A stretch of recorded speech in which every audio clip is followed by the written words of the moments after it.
अस्सलाम वालेकुम, मैं डॉक्टर माडा। उम्मीद करते हैं आप सब खैरियत से होंगे। नाज़रीन, आज का जो व्लॉग है वो 2 से 3 बातें हम करने जा रहे हैं। वो नई जो डेवलपमेंट्स है वो आपके साथ रखते हैं।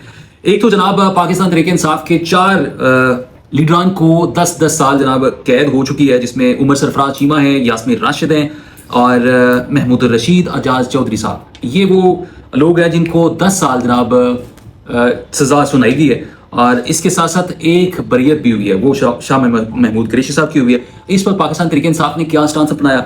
फिर दूसरा जनाब एक आज लड़ाई हुई है, वो लड़ाई अलीम खान और पलवशा के दरमियान लड़ाई हुई है और जनाब पाकिस्तान पीपल्स पार्टी इस पर क्या एक्शन लेने जा रही है। तीसरा जनाब बड़ी खबर यह है कि पाकिस्तान को जनाब कतर जो गवर्नमेंट है वो धोखे में रख रही है या धोखा दे रही है। और कतर आपको पता है कि वो अमेरिकन एक कॉलोनी है और इसके पीछे क्या मुहरकात हैं ये आपके सामने रखते हैं। पाकिस्तान तहरीक इंसाफ के जो रहनुमा हैं जनाब, जिनमें एजाज चौधरी साहब हैं, उसके साथ साथ यास्मीन राशिद और जनाब महमूद रशीद और एजाज चौधरी के साथ उमर सरफराज चीमा, इनको जनाब 10-10 साल कैद की सजा जो सुना दी गई है। और इस पर पाकिस्तान तहरीक इंसाफ के जो ट्विटर्स हैं वो साइलेंट हैं और पाकिस्तान तहरीक इंसाफ के जो रहनुमा हैं उन्होंने भी कोई खास इस पर बात नहीं की है। अच्छा, एक बात की है वो जनाब आलिया हमजा ने। आलिया हमजा कहती हैं कि 25,000 रुपए की खिड़की का शीशा टूटने की सजा 10 साल कैद। इन्ना लिल्लाहि व इन्ना इलैहि राजिऊन। आइन, कानून और इंसाफ पर ये वो पढ़ती हुई नजर आ रही हैं। 9 मई केसेस की बना पर उनको ये सजा हुई है, जो कि पाकिस्तान तहरीक इंसाफ जब GRO गेट पर उन्होंने हमला किया था और उसी वजह से उनको जनाब ये सजा हुई है। और ये तकरीबन 2-2.5 साल अरसे के बाद ये सजा सुनाई गई है। और इस पर पाकिस्तान तहरीक इंसाफ क्या स्टांस अपनाती है, अभी तक कोई खास रिएक्शन नहीं आया। जिस तरह से हमने देखा कि पाकिस्तान तहरीक इंसाफ के जो पेजेस हैं, सोशल मीडिया के पेजेस, वहाँ पर बात होती थी। पिछले साल हमने देखा कि बहुत अच्छे तरीके से, लेकिन अब वो उस तरह से तासर नहीं दिया जा रहा जिस तरह से होना चाहिए था। और तीसरा बात यह कि शाह महमूद कुरैशी अब वो जेल से रिहा हो जाएंगे, उनको बरी कर दिया गया है।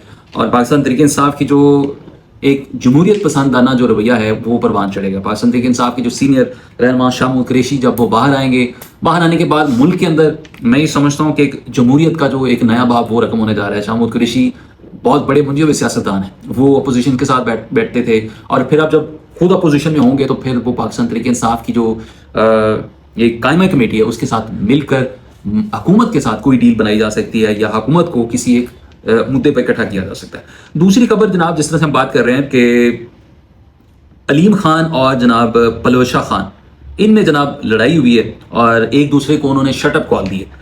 और फिर वो अलीम खान कहते हैं कि तुम्हारी जुर्रत कैसी हुई है, तुम्हारी जुर्रत कैसी। Pakistan Peoples Party senator Palwasha Khan और इस्तेकाम पाकिस्तान पार्टी सदर और वफाकी वजीर अलीम खान के दरमियान कायमा कमेटी में ये सख्त रवैयों का तबादला हुआ है और उन्होंने कहा है कि तुम्हारी जुर्रत कैसी हुई।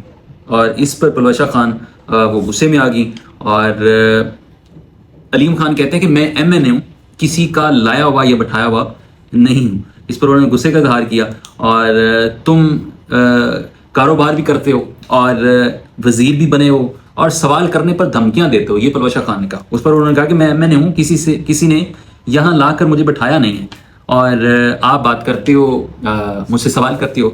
और दूसरी तरफ उन्होंने कहा कि सारी दुनिया के जो बेईमान लोग यहाँ पर इकट्ठे हुए हैं, मुझे ऐसे बात करते तुम्हारी जुर्रत कैसे हुई।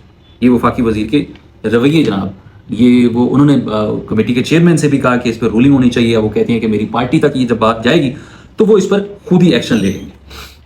अच्छा, तीसरी बात जो हम कर रहे हैं कि 190 का जो ईवान है, 90 का ईवान पाकिस्तान तहरीक इंसाफ के जो लोग हैं उनमें 75 लोगों पर मुकदमा थे और ये कोई खास जमहूरियत पाकिस्तान के अंदर उस तरह से नजर नहीं आ रही।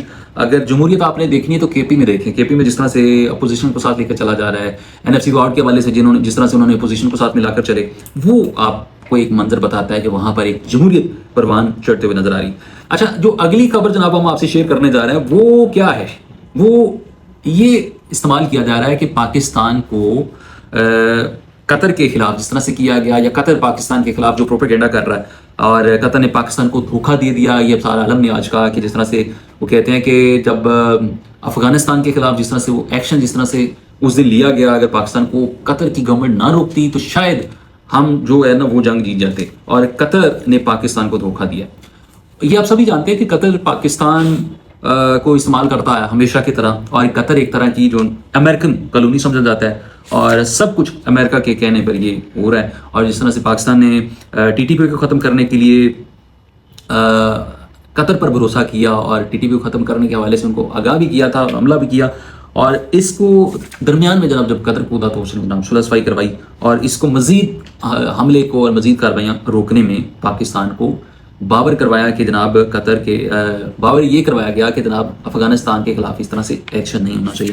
اور قطر کا میڈیا بھی اب پچھلے دنوں سے اب جب دیکھ رہے ہیں, قطر کا میڈیا پاکستان کے خلاف پاکستان کے اندرونی معاملات کو ڈسکس کرتا ہوا نظر آ رہا ہے, ان پہ پروگرامز کیے جا رہے ہیں, ان پہ ٹاک شوز کیے جا رہے ہیں, اور پاکستان کے جس طرح سے امریکی کہ جو امریکہ ہم سمجھتے ہیں کہ پاکستان کا دوست ہے, لیکن آپ پچھلے چند سالوں سے دیکھ لو کہ امریکہ نے اپنے معاملات کو ٹھیک کرنے کے حوالے سے پاکستان کا کچھ معاملات میں ساتھ دیا.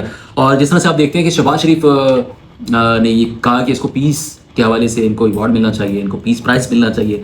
پاکستان شاید اس طرح سے ڈیل نہیں کر پاتا, پاکستان کی جو فارن پالیسی ہے وہ واضح طور پر نظر نہیں آتی, اور امریکہ بھی یہ بخوبی جانتا ہے کہ پاکستان کو وہ استعمال کر سکتا ہے, اور وہ ڈو مور پہلی دفعہ جب کہا گیا پاکستان کو ڈو مور خان صاحب کی گورنمنٹ میں, تو اس وقت ڈو مور نہیں کیا گیا, لیکن اب دوبارہ جناب امریکہ پاکستان سے ڈو مور کا مطالبہ کرتے ہوئے نظر آ رہا ہے. چند دن بعد آپ دیکھیے گا کہ پاکستان کی جو فارن پالیسی ہے اس میں بھی مزید تبدیلیاں آئیں گی. اور جس طرح سے شہباز شریف نے امریکہ میں جا کے کھڑے ہو کے یہ کہا تھا کہ جو ڈونلڈ ٹرمپ ہے وہ امن کا دائی ہے, آپ یہ برملا یہ کہتے ہوئے نظر آئے. اس پر پھر امریکہ کو یہ سمجھ آیا کہ شاید اب پاکستان کو ہم جو کچھ کہیں گے وہ ہمارے مطالبے پر سب کچھ کرنے کے لیے تیار ہو سکتا ہے. تو یہ پاکستان نے اپنے خود سے دیکھنا ہے کہ اب امن پالیسی کیا ہونی چاہیے, اور پاکستان کی جو خارجہ پالیسی ہے وہ پاکستان کو افغانستان کے ساتھ جو معاملات ہیں, جو قطر نے جو معاملات ہمارے ساتھ کیے, اور قطر جس طرح سے پروپیگنڈا کرتا ہوا نظر آ رہا ہے, یہ سارا عالم نے بھی اپنے ٹویٹر اکاؤنٹ پر اس کو شیئر کیا. اور پھر پاکستان کے اندر جو دوسری جماعتیں ہیں وہ اس کو کس نظر سے دیکھتی ہیں. پچھلے دنوں اپنے فضل الرحمان کو دیکھا کہ وہ بھی یہ کہتے ہوئے نظر آئے کہ پاکستان کی جو خارجہ پالیسی ہے اس میں تبدیلی کرنی چاہیے.